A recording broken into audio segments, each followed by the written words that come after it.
Hola, ¿qué tal? Te habla Alicia y el día de hoy te estoy haciendo lecturas compartidas de Padres que odian de Susan Forward. Hoy te voy a dar una lectura del capítulo 11, los comienzos de la autodefinición. La independencia emocional no quiere decir que tenga usted que cortar con sus padres. Significa que puede ser parte de la familia al mismo tiempo que un individuo aparte. Significa que puede ser quien es y dejar que sus padres sean quienes son. Cuando se siente libre de tener sus propias creencias y sentimientos y de conducirse a su manera, aparte de lo que crean y sientan y de cómo se conduzcan sus padres u otras gentes, uno es una persona autodefinida. Si a sus padres no les gusta lo que usted hace o piensa, inevitablemente tendrá que tolerar cierta incomodidad. Y tendrá que tolerar la incomodidad de ellos hacia usted cuando usted no se muestre dispuesto a cambiar por ellos. Por más que algunas creencias suyas sean idénticas a las de sus padres o que ellos reciban con su aprobación su comportamiento, es esencial que usted haga sus propias elecciones y que se sienta libre de coincidir o de estar en desacuerdo con ellos. Esto no significa que yo esté animándolo a que pisotee los sentimientos de los demás, ni a hacer caso omiso de la impresión que pueda causar sobre ellos su comportamiento, pero tampoco puede permitir que ellos lo pisoteen. Todos tenemos que encontrar el punto de equilibrio entre ocuparnos de nosotros mismos y preocuparnos por los sentimientos de los demás. Nadie puede ser durante todo el tiempo una persona autodefinida. Todos somos parte de una sociedad. Y nadie está totalmente libre del deseo de aprobación externa. Nadie está libre por completo de la dependencia emocional y muy pocos querríamos estarlo. Los seres humanos somos animales sociables y las relaciones abiertas requieren cierto grado de interdependencia emocional. Por eso, la autodefinición debe de ser hasta cierto punto flexible. No tiene nada de malo llegar a una solución de compromiso con nuestros padres, mientras sea algo que nosotros hemos elegido libremente. De lo que hablo es de mantener nuestra integridad moral, emocional y de ser fieles a nosotros mismos. A veces está bien ser egoísta. Muchas personas no se hacen valer ni se defienden porque confunden autodefinición con egoísmo. La palabra egoísta pone en acción todos nuestros mecanismos de culpa. Sandy, la peluquera a quien unos padres implacables seguían castigando, ya adulta, por el aborto que se había hecho a los 15 años, se metió en un infierno emocional para que nadie pudiera llamarla egoísta. Después hablan de estar entre la espada y la pared. Creo que acabo de arruinar toda mi vida. Los viejos están haciendo remodelar la casa y mi madre me llamó la semana pasada para decirme que el ruido la estaba volviendo loca. Así que ella y papá quieren mudarse con nosotros hasta que terminen las obras. Y eso puede durar semanas. En realidad, yo no querría decirles que sí, pero ¿qué podía hacer? Son mis papás. Cuando lo supo mi marido casi se muere. Es claro, él usa el cuarto de huéspedes como despacho y precisamente ahora está en mitad de un proyecto importante. Entonces me hizo telefonear a mi madre para sugerirle si no sería mejor que ella y papá se fueran a un hotel. Pues por poco no pasa a través del techo. Me tuvo media hora diciéndome lo desagradecida y egoísta que soy. Y cómo eso es lo que menos que puedo hacer, teniendo en cuenta todo lo que ellos han hecho por mí. Le dije que tendría que volver a hablar con Bill. Pero ya sé lo que me dirá él. ¿Qué puedo hacer, Susan? Sugerí a Sandy que usara esa mini crisis como oportunidad para iniciar el proceso de autodefinición. Ya era hora de que atendiera a la conmoción de ese momento, procurando no verla como un incidente aislado, sino como el último problema de la serie condicionada por una pauta permanente en la relación de ella con sus padres. El problema no estaba en que los padres se mudaran con ella, sino en su reacción automática de aplacarlos y de darles el gusto. Si Sandy quería romper esa pauta, tenía que empezar por concentrarse en lo que quería ella y no en lo que le pedían los padres. Le pregunté si sabía por lo menos lo que quería. Sandy, lo primero que se me ocurre es que quiero que mis padres me dejen en paz. No quiero que estén con nosotros. Sería horrible. Es decir, Me siento culpable solo con admitirlo porque se supone que los hijos están para ayudar a sus padres. Tal vez le diga simplemente que sí, que se queden. Entonces no me sentiré tan mal. Es mucho más fácil pelearme con Bill que pelearme con ellos. ¿Por qué no puedo ser feliz a todo el mundo? Susan, responde tú a esa pregunta. Sandy, es que no sé la respuesta. Por eso estoy aquí. Quiero decir, sé que no quiero que se vengan ahora a vivir conmigo, pero los quiero. No puedo volverles la espalda sin más ni más. Susan, yo no te estoy diciendo que les devuelvas la espalda. Lo que te digo es que te imagines cómo sería decirles que no algunas veces, poner límites a lo mucho que tú estás dispuesta a sacrificar por ellos. Autodefínete, Sandy. Toma decisiones basadas en lo que tú quieres y en lo que tú necesitas, y no en lo que necesitan o quieren ellos. Sandy, ¿es que eso suena tan egoísta? Susan, a veces está bien ser egoísta. Sandy, yo quiero ser buena, Susan. A mí me inculcaron la creencia de que la gente buena hace cosas por los demás. Susan, mira, Sandy, si tú fueras tan buena contigo como lo eres con tus padres, probablemente no necesitarías estar aquí. Tú eres una persona muy buena, con todo el mundo, salvo contigo. Sandy, entonces, ¿cómo me siento tan mala? Sandy empezó a llorar. Para ella era tan importante demostrar a su madre que no era egoísta ni ingrata, que estaba dispuesta a convertir tanto su hogar como su matrimonio en un pandemonio. Muchas de las decisiones de su vida estaban basadas en un sentimiento exagerado de sus obligaciones para con sus padres. Sandy creía que tenía la responsabilidad de postergar sus necesidades a las de ellos. Raras veces hacía lo que ella quería, y aquello le había conducido a años de una cólera reprimida y de una falta de realización personal que terminaron por expresarse en una depresión. Sandy, como la mayoría de nosotros, reaccionaba ante sus padres de una manera automática, casi refleja. Cuando reaccionamos, generalmente actuamos sin pensar, sin escuchar y sin estudiar nuestras opciones. Por lo común, la gente es más reactiva cuando se siente emocionalmente amenazada o atacada. Esa reactividad puede producirse en la relación con casi cualquier persona en nuestra vida. Un amante, un jefe, un hijo o una amiga, pero casi siempre se da con mayor intensidad con nuestros padres. Cuando uno es reactivo, depende de la aprobación de los otros. Solo nos sentimos bien con nosotros mismos cuando nadie está en desacuerdo con nosotros, o no nos critica ni nos desaprueba. Con frecuencia, nuestros sentimientos son sumamente desproporcionados con los acontecimientos que los provocaron. Percibimos una discreta sugerencia como un ataque personal, una crítica menuda y constructiva como un fracaso personal. Sin la aprobación ajena nos cuesta muchísimo mantener, aunque sea un mínimo de estabilidad emocional. Cuando estamos reactivos, es típico que digamos cosas como: «Ay, cada vez que mi madre me dice cómo tengo que ordenar mi vida, me enfurezco. Realmente me conocen los puntos débiles, por eso con ellos siempre salgo perdiendo». O «Me basta con oír la voz de mi padre para verlo todo rojo». Cuando uno deja que sus reacciones emocionales se automaticen, está perdiendo el control y entregando sus sentimientos a alguna otra persona en bandeja de plata. Y eso da a los demás un enorme poder sobre nosotros. Responder y reaccionar. Lo contrario de reaccionar es responder. Cuando uno responde, está pensando además de sentir. Tiene conciencia de sus sentimientos, pero no se deja llevar por ellos a una acción impulsiva. Responder nos permite además mantener el sentimiento de nuestra propia dignidad, pese a todo lo que nuestros padres puedan decir de nosotros, y esto es sumamente gratificante.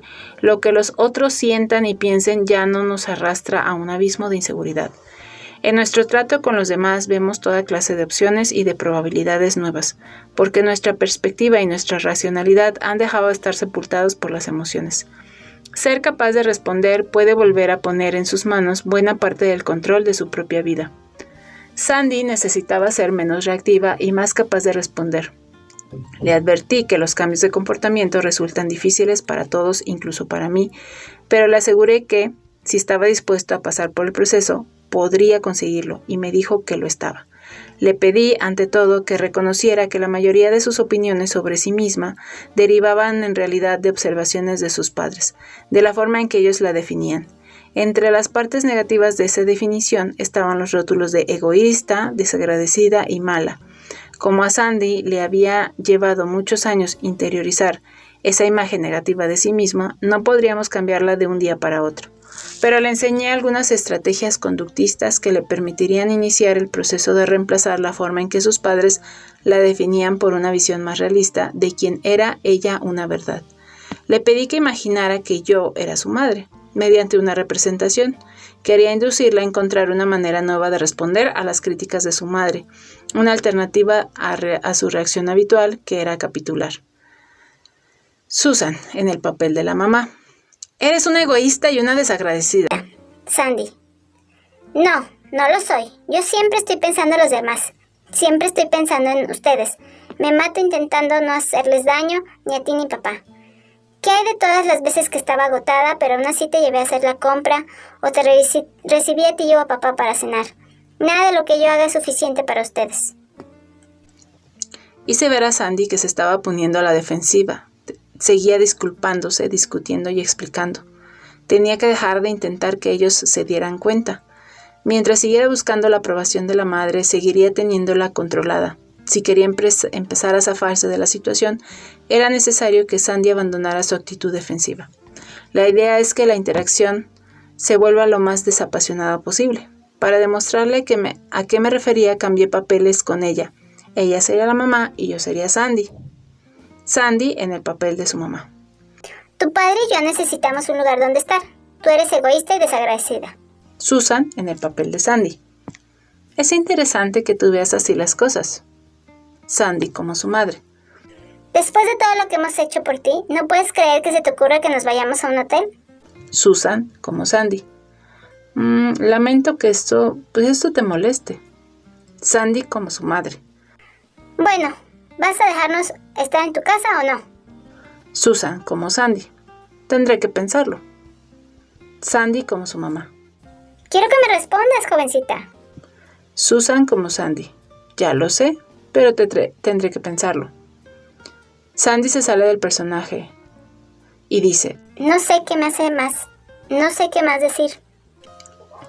Sandy descubrió algunas cosas sorprendentes durante este ejercicio. Por ejemplo, que responder en forma no defensiva evita una escalada del conflicto, y otra, no menos importante, que no tenía que dejarse acorralar en el intento de defenderse. La táctica no defensiva. Esta es una técnica que no se nos ocurre fácilmente porque nunca nos enseñan a responder sin ponernos a la defensiva, pero es algo que hay que aprender y practicar. Además, la mayoría de las personas suponen que si no se defienden en una situación conflictiva, su oponente las considerará débiles y se las llevará por delante. En realidad sucede lo contrario. Si uno puede mantener la calma y negarse al atropello, sigue teniendo el poder en sus manos. Es imposible insistir demasiado en lo esencial que resulta aprender a usar respuestas no defensivas, especialmente con este tipo de padres. Esta clase de respuestas puede ayudar muchísimo a interrumpir el ciclo de ataque, retirada, defensa y escalada. Y aquí algunos ejemplos de respuestas no defensivas que el lector puede tratar de usar en sus interacciones diarias. Ya veo. Es interesante. Cierto, tienes derecho a opinar como quieras. Lamento que no lo apruebes. Pues déjame que lo piense. ¿Por qué no hablamos de esto cuando no estés tan alterado? Lamento que estés dolido, molesto, decepcionado. Es importante que usted ensaye solo sus respuestas no defensivas antes de empezar a usarlas con otras personas. Para eso, imagínese que sus padres están con usted en la habitación, diciéndole algo cruel o denigrante y respóndales en altavoz de manera no defensiva. Recuerde que en el momento en que discuta, se disculpe, explique o intente conseguir que cambien de opinión. Ha vuelto a entregarles gran parte de su poder. Al pedir a alguien que lo perdone o que lo entienda, usted le está dando el poder de negarle lo que le pide. Pero si usa respuestas no defensivas, no está pidiendo nada, y cuando no pide nada, no lo pueden rechazar. Una vez que se sienta más cómodo con las respuestas no defensivas, intente usarlas la próxima vez que tenga un desacuerdo con otra persona, no con sus padres. Es una buena idea ensayarlas con alguien con quien no tenga una conexión emocional tan fuerte, un colega, un conocido, digamos, Es probable que al principio se sienta torpe y poco natural y quizá descubra que por pura frustración vuelve a caer en respuestas defensivas. Como pasa con cualquier habilidad nueva, tendrá que practicarla y estar preparado para cometer errores, pero finalmente la técnica se volverá para usted como una segunda naturaleza. Los enunciados de posición. Hay otra técnica conductista que yo llamo hacer enunciados de posición, que puede ayudarle a ser menos reactivo y a orientarse mejor por la senda de la autodefinición. Los enunciados de posición definen lo que usted piensa y cree, lo que es importante para usted, lo que está dispuesto a hacer y lo que no está dispuesto a hacer, lo que es negociable y lo que no lo es. La importancia de los problemas puede variar desde su opinión sobre una película reciente hasta sus creencias básicas sobre la vida. Es claro que antes de poder formular un enunciado de posición, uno tiene que determinar cuál es su posición. Cuando le pregunté qué era lo que realmente quería hacer respecto de la petición de sus padres, Sandy me respondió: No sé. Estoy tan preocupado por no hacer algo que los ofenda que en realidad me cuesta mucho saber con exactitud qué quiero. El dilema de Sandy era típico de la mayoría de la gente que se ha pasado casi toda la vida sintiéndose responsable de sus padres. Resulta difícil definir quiénes somos cuando en el pasado no hemos tenido muchas oportunidades de hacerlo.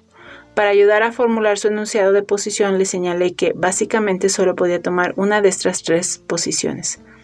No estoy dispuesta a dejar que se queden en casa.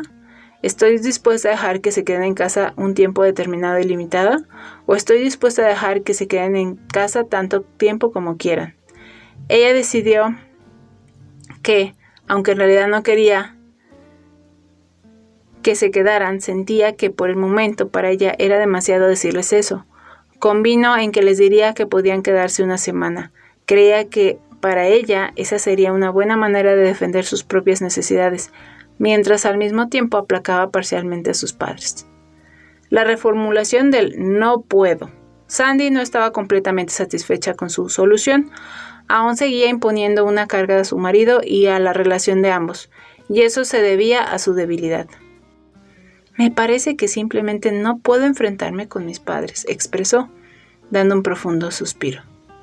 Le hice repetir lo que había dicho, pero diciendo todavía no me he enfrentado con mis padres en vez de no puedo.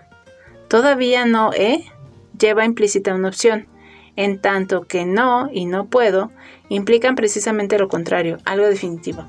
La falta de opción se relaciona directamente con el sentirse preso en una maraña. Es la llave que permite mantener encerrado al niño. Las opciones de los niños las dictan los adultos. Si usted dice todavía no está abriendo las puertas a un nuevo comportamiento futuro. Está abrazando la esperanza. Hay personas que creen que, si en vez de cambiarlo se limitan a reformular como una opción un comportamiento indeseable, están admitiendo su derrota. No estoy de acuerdo. Yo veo en la opción la clave de la autodefinición. Cualquier decisión basada en opciones nos aparta del mero reaccionar. Hay una gran diferencia entre optar por capitular ante sus padres porque, tras haber considerado las alternativas, uno decide que todavía no está preparado para la lucha, y capitular automáticamente porque se siente desválido. Una opción significa un paso hacia una situación de control. Una reacción en el estilo de reflejo rotuliano significa volver a dejarse controlar. Quizá el progreso no parezca tan enorme, pero aseguro a mis lectores que lo es. Ahora a ensayarlo con los padres. Algunos de mis pacientes se entusiasman tanto con el éxito obtenido en ensayos de sus nuevos comportamientos que están impacientes por probarlos con sus padres. Pero también hay muchos a quienes les preocupa que los padres se sientan frustrados o se enfurezcan ante las respuestas no defensivas a los enunciados de posición del hijo. Estos padres están acostumbrados a manejar a sus hijos pulsando los botones adecuados y cuando no obtienen las reacciones esperadas reaccionan contrariados. Mi consejo es el siguiente: correr el riesgo y cuanto antes mejor. Demorarse en dar este primer pasito, pasarse semanas o meses pensándolo, solo servirá para intensificar la angustia. Recuerde, usted es adulto y capaz de tolerar sentirse incómodo con el fin de llegar a ser dueño de sí mismo. Es raro que hacer sea tan malo como anticipar. No hace falta que para la primera prueba escoja el problema con mayor carga emocional que haya entre usted y sus padres. Puede empezar a usar respuestas no defensivas cuando a su madre no le gusta el color con que se pinta los labios o su padre le diga que es una pésima cocinera. A Sandy le sugerí que sacara el mayor partido posible del tiempo que los padres estuvieran viviendo con ella, practicando respuestas no defensivas y expresando enunciados y deposición con ocasión de pequeñeces. En vez de decir, te equivocas, a ti no te cambian los mariscos, podía formulando como, pues, yo no estoy de acuerdo contigo y creo que te caen mal los mariscos. De esa manera su posición quedaba formulada como una opinión y no como un enfrentamiento, con lo que se reducen las probabilidades de movilizar una reacción emocional. También le sugerí que si se animaba podía tratar de enfrentar algunos de los problemas mayores en su relación con los padres, poniendo límites y haciéndoles saber lo que estaba dispuesta a hacer por ellos y a lo que no. Aunque las tareas que le estaban encargando le causaban cierta aprensión, Sandy sabía que, a menos que empezara a ensayar el nuevo comportamiento, seguiría atascada en el mismo surco. Pero contemplaba con pesimismo la probabilidad de que sus padres cambiaran. Me pregunto cómo podría ella seguir sintiéndose bien con sus cambios de conducta si no le funcionaban. Es decir, si como resultado de ella sus padres no cambiaban, le recordé que ellos no tenían que cambiar. Si Sandy cambiaba su manera de responderles, sería ella por su cuenta y riesgo quien cambiaría su relación con ellos. Eso podía ser causa de que ellos cambiaran, pero no aún así, no era así. Sandy estaría desplazando hacia ella el equilibrio de poderes. Cuando uno llega a autodefinirse, cuando empieza a responder en vez de reaccionar, cuando enuncia con claridad lo que siente y lo que piensa, cuando pone límites a lo que está y no está dispuesto a hacer, su relación con los padres no puede menos que cambiar. Y con esto termina el capítulo 11 de Padres que odian de Susan Forward. Si te gustó, dale like, comparte y suscríbete al canal.